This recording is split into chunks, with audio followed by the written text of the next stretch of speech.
নমস্কার বন্ধুরা, happy teachers ডেতে দেখুন আমাদের বাড়িতে আজকে কি কি মাছ এনেছে।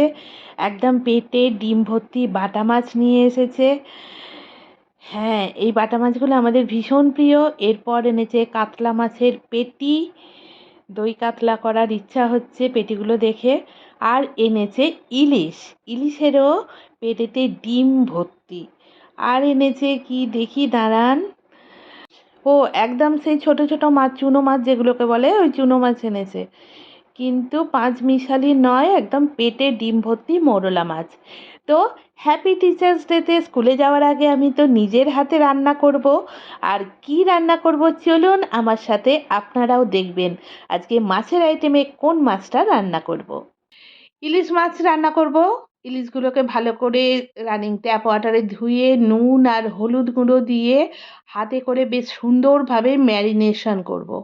10 মিনিট রেখে দেবো। এদিকে একটা পেস্ট তৈরি করছি, কালো সর্ষে, পোস্ত, কাঁচা লঙ্কা, শুকনো লঙ্কা আর জল। Paste ready.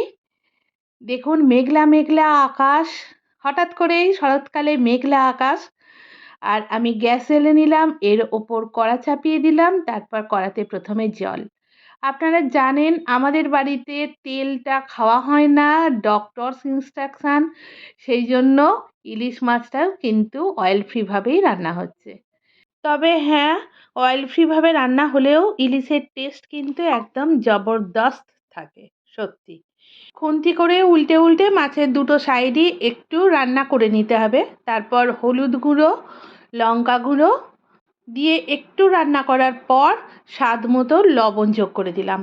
আর দিলাম ওই যে পেস্ট তৈরি করে রেখেছিলাম, ওই পেস্টটা দেখছেন কত সুন্দর, একদম পিওর মশলার ফ্লেভার থাকবে, দারুণ একদম।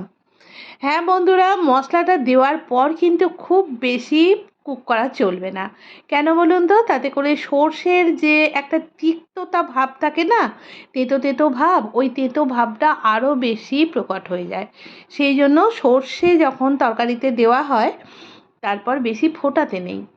শেষ করছি আমি কাঁচা লঙ্কা চেরা দিয়ে। ব্যাস, গ্যাস অফ করে দিয়েছি, অন্য বলে ট্রান্সফার করে নিচ্ছি। আজকের মাছটা বেশ বড় সাইজের ছিল, আর দেখুন কত লোভনীয় দেখতে হয়েছে। লোভনীয় এবং আকর্ষণীয়, সত্যি একদম গরম ভাতের জন্য পারফেক্ট। আর আজকে হ্যাপি টিচার্স ডে এর জন্য একদম স্পেশাল একটা ডিশ। হ্যাঁ বন্ধুরা, ইচ্ছা আছে স্কুলে হ্যাপি টিচার্স ডে কীভাবে সেলিব্রেট করছি তার জন্য লং ভিডিও আপনাদের সঙ্গে শেয়ার করব। তো ততক্ষণ খুব ভালো থাকবেন, হাসি খুশির সঙ্গে থাকবেন। টাটা।